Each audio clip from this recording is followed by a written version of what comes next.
नमस्कार दोस्तों, आपके अपने चैनल द स्टडी हब में आपका स्वागत है।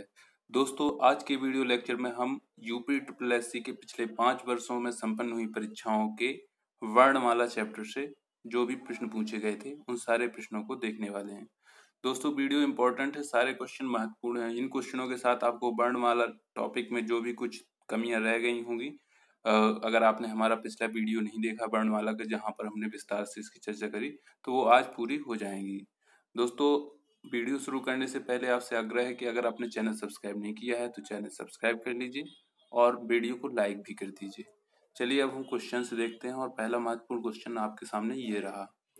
क्वेश्चन है, महाप्राण ध्वनियां व्यंजन वर्ग में किससे संबंधित हैं? ऑप्शन है पहला दूसरा, बी है दूसरा तीसरा, सी है दूसरा चौथा और डी है पहला चौथा। दोस्तों, जहां भी महाप्राण आपको दिख जाए तो आप सीधे जो वर्ग का दूसरा और चौथा वर्ण होता है वो महाप्राण होता है।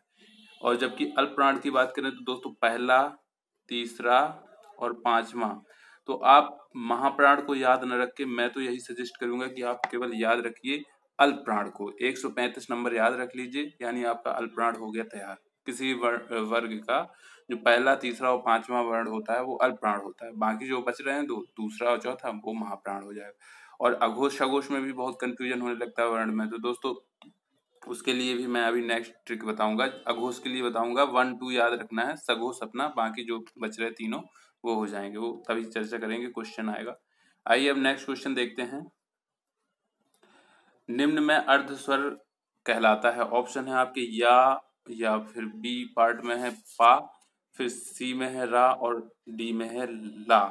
तो दोस्तों या जो होता है ये अर्ध स्वर कहलाता है। या के साथ वा भी, यानी या और वा, इन दोनों को याद रखना है दोस्तों, ये अर्ध स्वर कहलाते हैं। ठीक, नेक्स्ट क्वेश्चन देखते हैं हम। यहाँ पर दोस्तों क्वेश्चन है, स्वर ध्वनि के प्रकार हैं। ऑप्शन है आपके दीर्घ, प्लुत और ह्रस्व, यानी 3 लिखे हुए। दोस्तों ये उपर्युक्त सभी, यानी उपर्युक्त तीनों स्वर ध्वनि के प्रकार होते हैं।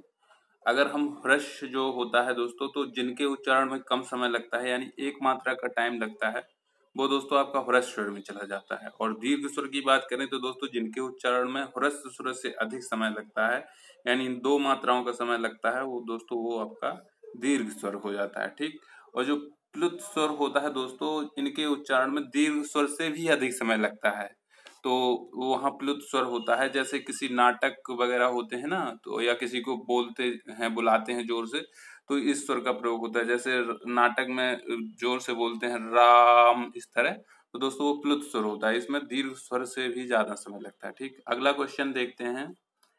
अगला क्वेश्चन है आपका, निम्नलिखित में से अंतस्थ व्यंजन कौन सा है? आपके ऑप्शन है ए डा, बी या, सी सा और डी टा। तो दोस्तों जो आपका या है ये अंतस्थ व्यंजन है। ठीक, 4 व्यंजन याद रखना है, या, रा, ला और वा, ये चारों अंतस्थ व्यंजन होते हैं। और दोस्तों इनका या का स्थान भी याद रख लीजिए। या जब बोलते हैं तो तालु पे तो थोड़ा जीभ हमको टच करनी पड़ती है, तो इसका ये स्थान होता है तालव्य, तो ये आपका तालव्य वर्ण हो गया। अब नेक्स्ट क्वेश्चन देखते हैं। अगले प्रश्न में दोस्तों पूछा गया, हिंदी वर्णमाला में वर्ण कितने हैं? ऑप्शन है 50, 52, 54 या फिर 55। तो आपका ऑप्शन सही होगा दोस्तों बी पार्ट, 52 वर्ण होते हैं। दोस्तों 13 स्वर होते हैं, 33 व्यंजन, उसमें 2 द्विगुण व्यंजन भी होते हैं, यानी 35 आपके व्यंजन। ठीक, और 13 और 35 दोस्तों ये हो जाएंगे आपके 48। फिर आपके बचते हैं 4 संयुक्त वर्ण। ठीक, तो सब मिला के आपके हो जाएंगे 52 वर्ण, यानी 52 वर्ण। अगला क्वेश्चन देखते हैं। क्वेश्चन है, ओ औ किस प्रकार के वर्ण हैं, यानी इनका उच्चारण का स्थान कहाँ से है? ओ औ दोस्तों बोलते समय आप देखेंगे कि इसमें कंठ और ओंठों को आपको गोल घुमाना है और कंठ से आवाज, यानी जोर से हवा निकल रही, तो ये आपका डी पार्ट हो जाएगा, कंठोष्ठ है। ठीक, ओ औ हो जाएगा। अब नेक्स्ट देखते हैं। अगला प्रश्न है आपका, तालव्य व्यंजन दोस्तों पूछा गया है। तो दोस्तों तालव्य व्यंजन वैसे व्यंजन होते हैं जिनको दोस्तों उच्चारण करते समय तालु से जिनका उच्चारण होता है, तो आपके चा वर्ग के जो व्यंजन होते हैं चा, छा, जा, झा, यानी बी पार्ट आपका सही होगा, तालव्य होते हैं दोस्तों। और हम कंठ से जिनका उच्चारण होता है यानी का वर्ग के जो होते हैं वो कंठ व्यंजन होते हैं। और जो दोस्तों आपका मूर्धन व्यंजन टा वर्ग के आते हैं, मूर्धा से जिनका उच्चारण किया जाता है। मुंह के ऊपर की जो दोस्तों ऊपरी छत होती है उसका अगला भाग होता है, तालु से थोड़े आगे का भाग, उसे मूर्धा बोलते हैं। जैसे हम टा ठा बोल रहे हैं ना, टा से जीभ को ठोकर मार रहे हैं आगे के भाग को, तो वो मूर्धन व्यंजन होते हैं टा वर्ग के। और दंत व्यंजनों की बात करें दोस्तों तो ता वर्ग के जो आपके व्यंजन होते हैं वो दंत व्यंजन होते हैं। हमने डिटेल में इनको कराया है दोस्तों अपनी पुरानी वीडियो में, आप जाके देख सकते हैं हिंदी की प्लेलिस्ट में जाके, वीडियो के डिस्क्रिप्शन में भी मैं उसकी लिंक दे दूंगा, वहां से भी आप उसको कवर कर सकते हैं। तो वहां थोड़ा सा फिगर के साथ समझाया तो ज्यादा समझ में आएगा। और दोस्तों ओष्ठ व्यंजनों की जो पा वर्ग के होते हैं वो सारे ओष्ठ व्यंजन में आते हैं। नेक्स्ट क्वेश्चन देखते हैं। तालव्य व्यंजन है आपके ऑप्शन है। तो दोस्तों अभी पिछले क्वेश्चन में ही हमने बताया था चा वर्ग के जो वर्ण होते हैं चा, छा, जा, झा तालव्य व्यंजन में आते हैं, वही क्वेश्चन है, रिपीट हुआ है दोस्तों। नेक्स्ट क्वेश्चन देखते हैं। चा और छा वर्ण का उच्चारण स्थान दोस्तों वही है, तालु से होता है, चा वर्ग के जितने भी आते हैं, तो ए ऑप्शन सही होगा। अगला प्रश्न देखते हैं। इनमें से ओ का उच्चारण स्थान बताना है। तो अभी ओ और दोनों रिपीट हुए थे, तो दोस्तों कंठ और ओंठ दोनों की सहायता से इसको हम बोल रहे थे, तो डी पार्ट आपका सही हो जाएगा। अगले प्रश्न को देख लेते हैं। हिंदी की तालव्य ध्वनियां कौन सी हैं? तो दोस्तों जो तलुए से चा, छा, जा, ये वाला क्वेश्चन बार बार पूछा गया है, तो चा वर्ग के जो वर्ण होते हैं ए ऑप्शन सही होगा। अगला प्रश्न देखते हैं। निम्नलिखित में से कौन सी दंतोष्ठ है? तो आपको बताना है कौन सी दंतोष्ठ है। आपके ऑप्शन है था, बी में है फा, और सी में है मा, और डी में है वा।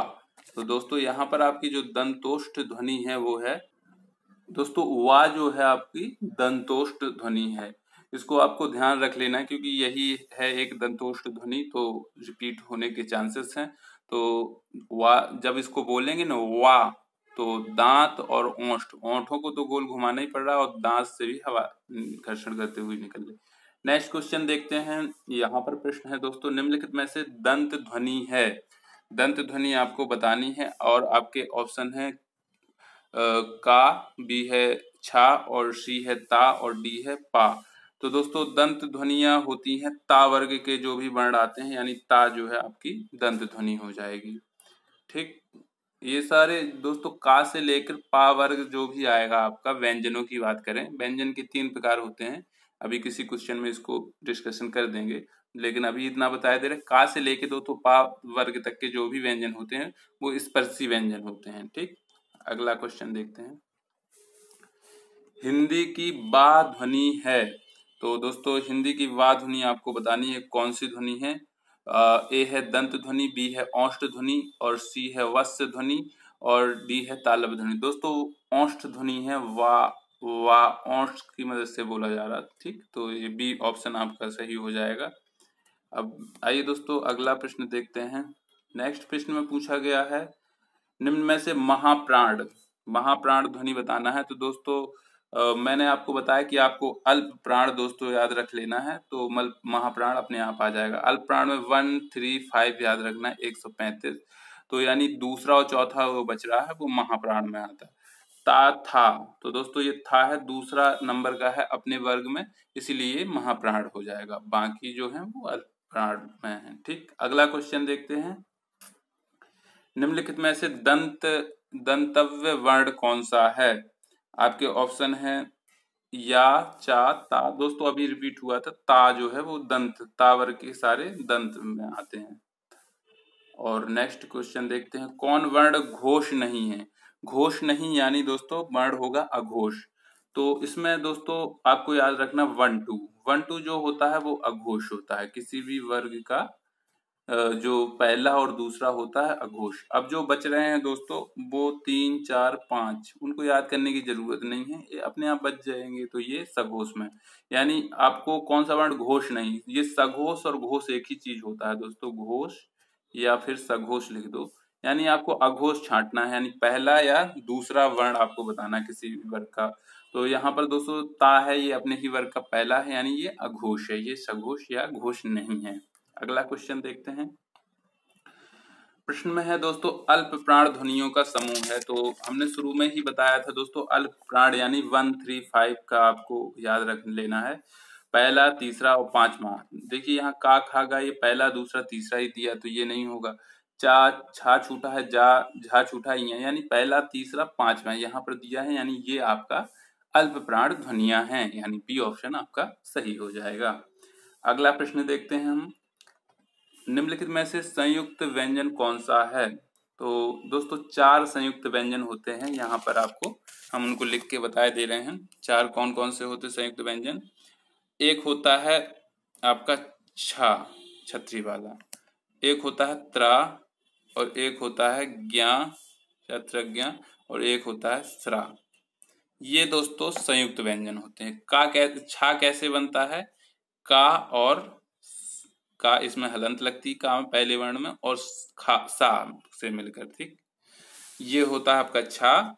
और दोस्तों अगर हम बात करें त्रा की, तो त्रा में होता है ता हलंत वाला और रा लिख देते हैं, ठीक। और ज्ञा की अगर बात करें दोस्तों, तो जो ज्ञा आपका बनता है वो बनता है जा हलंत वाला प्लस या, ये आपका हो गया। और स्रा की बात करें दोस्तों, तो ये आपका बनता है सा, तालब शाह बोलते हैं, बताएंगे अभी इसको, प्लस रा। तो ये आपके 4 संयुक्त व्यंजन होते हैं। तो यहाँ आप क्वेश्चन में पूछा गया था निम्नलिखित में से संयुक्त व्यंजन कौन सा है, तो दोस्तों बी ऑप्शन आपका सही हो जाएगा, ज्ञा जो है आपका संयुक्त व्यंजन है। नेक्स्ट क्वेश्चन देखते हैं, निम्नलिखित में से संयुक्त व्यंजन ज्ञा है दोस्तों, अभी किया। अगला प्रश्न है दोस्तों, निम्नलिखित में से अघोष वर्ण कौन सा है। तो अघोष में दोस्तों वही आपको बताया कि पहला और जो दूसरा होता है अघोष होता है, ठीक। और दोस्तों यहाँ पर बा, जा, हा और सा में जो सा है ना, ये सारे अघोष होते हैं, कोई भी सा हो, सा ये दोस्तों ऊष्म या संघर्षी व्यंजन होते हैं। और शाह हो गया, खटकोण का शाह हो गया, ये तालब्य शाह हो गया, एक खटकोण वाला शाह हो गया, एक ये आपका वस्त शाह होता है, ठीक। ये मूर्धन्य शाह होता है, ये आपका पहला तालब्य शाह, ये आपका होता है मूर्धन्य शाह, और ये आपका वस्त शाह होता है। तो अब ये जो आपके शाह जितने भी होते हैं ये अघोष होते हैं, ठीक। नेक्स्ट क्वेश्चन देखते हैं, ज्ञा किन वर्णों के संयोग से बना। तो दोस्तों अभी बताया बी ऑप्शन सही होगा, जा और या से मिलकर बना है, काफी बार रिपीट हुआ है क्वेश्चन। अगला क्वेश्चन देखते हैं, छा। तो छा में पूछ लिया कि छा ध्वनि किस स्वर के अंतर्गत आती है। तो ये संयुक्त व्यंजन में दोस्तों आती, संयुक्त वर्ण हुआ। अगला प्रश्न देखते हैं, यहाँ पूछा गया है कि तीनों सा दिए हाँ कौन से व्यंजन कहलाते हैं। दोस्तों इन्हीं की चर्चा कर रहे थे, ऊष्म या संघर्षी व्यंजन कहलाते हैं दोस्तों, क्योंकि जब इनको बोलते हैं तो जो घर्षण होते हुए हवा निकलती है, तो इसीलिए इसे संघर्षी कहते हैं। और गर्म हवा निकलती है, जैसे सा बोलेंगे तो रगड़ते हुए, इसीलिए दोस्तों ये जो चारों हैं ऊष्म या संघर्षी व्यंजन होते हैं। अगला प्रश्न देखते हैं, निम्नलिखित में से नासिक व्यंजन कौन सा है।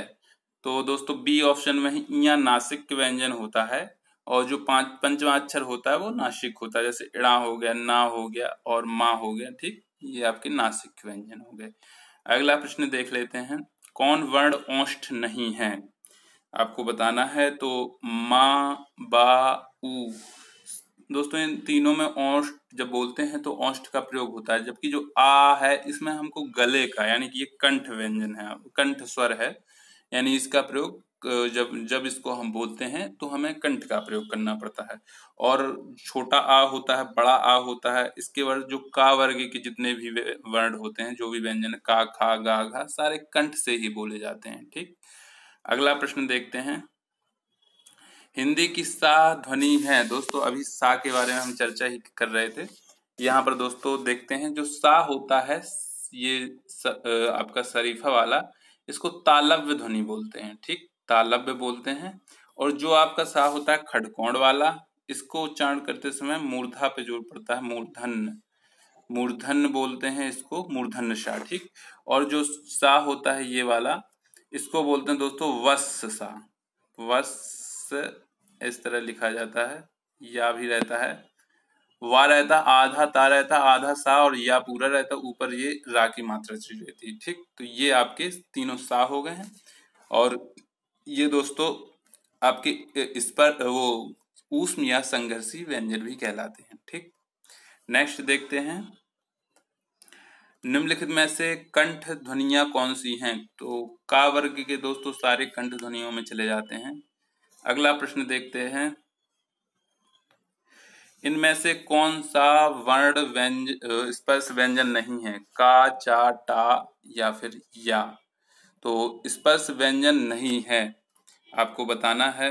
तो दोस्तों का और चा और टा ये सब स्पर्श व्यंजनों के ही प्रकार होते हैं, जबकि जो या है ये अंतस्थ व्यंजन होता है। दोस्तों व्यंजनों को अगर हम मोटी मोटी बात करें तो दोस्तों 3 भागों में इनको बांटा गया है। पहला होता है स्पर्शी व्यंजन, ठीक।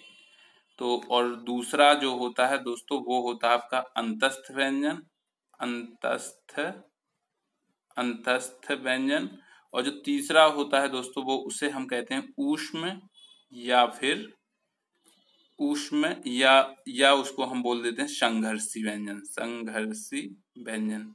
अगर इनकी परिभाषा की बात कर लें दोस्तों, तो जो स्पर्शी व्यंजन होते हैं तो ऐसे व्यंजन जिनका उच्चारण करते समय हवा फेफड़ों से निकलते हुए मुंह के किसी स्थान विशेष, यानी कंठ, मुंह में काफी स्थान होते हैं, कौन कौन से, जैसे कंठ हुआ शुरुआत में, तालु, मूर्धा, दांत, ओंठ आदि का स्पर्श करते हुए निकले तो स्पर्शी व्यंजन कहलाते हैं। यानी जो का से लेके पावर तक के व्यंजन होते हैं दोस्तों स्पर्शी व्यंजन होते हैं। अगर आपने दोस्तों पुरानी वीडियो देखी है ना हमारी ये वर्णमाला की, तो आपको बहुत समझ में यहाँ पर आ रहा होगा। और दोस्तों अंतस्थ व्यंजन की हम बात करें दोस्तों, तो वैसे व्यंजन जिन व्यंजनों का उच्चारण पारंपरिक वर्णमाला के बीच अथवा स्वरों व व्यंजनों के बीच होता है, ठीक, वो अंतस्थ होते हैं। जैसे या, रा, लावा, ये चारों अंतस्थ व्यंजन में आते हैं। और ऊष्म या संघर्षी व्यंजन की बात करें तो दोस्तों जिनका उच्चारण करते समय हवा मुख में किसी स्थान विशेष पर घर्षण या रगड़ खाकर निकले और ऊष्मा या गर्मी पैदा करे, तो दोस्तों वो आपके होते हैं ऊष्म या संघर्षी व्यंजन। इसमें आते हैं आपके तीनों सा, यानी तालव्य सा, मूर्धन्य सा और वस्य सा, और हा भी आता है, ठीक। तो ये आपके दोस्तों व्यंजन आपने समझ लिए हैं तीनों प्रकार के। अब नेक्स्ट क्वेश्चन हम देखते हैं। प्रश्न है, इनमें से कौन व्यंजन अल्प प्राण है? तो अल्प प्राण में दोस्तों फिर से एक बार हम बताते हैं कि जो अल्प प्राण होते हैं वो होते हैं आपके अल्प प्राण, यानी 1, 3, 5, ठीक। 135 आपको याद रखना है। तो यहाँ पर चा जो है वो पहले ही नंबर का है दोस्तों, चा छा अपने वर्ग में, तो ये आपका अल्प प्राण हो गया। यानी इनकी परिभाषा की बात करें तो दोस्तों जिन व्यंजनों के उच्चारण में मुख से कम हवा निकले उन्हें कहते हैं अल्प प्राण। और दोस्तों प्रत्येक वर्ग का जो पहला हो गया, तीसरा और पांचवा जो व्यंजन होता है अल्प प्राण होता है। तो दोस्तों ये इतने ही प्रश्न थे यूपी SSSC ने जो अपनी परीक्षाओं में वर्णमाला से पूछे थे। एक ही वीडियो में दोस्तों इनको कवर किया गया है। आशा करता हूँ वीडियो आपको पसंद आई होगी। तो दोस्तों इसी क्वेश्चन के साथ अब हम नेक्स्ट वीडियो में फिर से मिलेंगे और नए प्रश्नों के साथ। तब तक के लिए जय हिंद, जय भारत।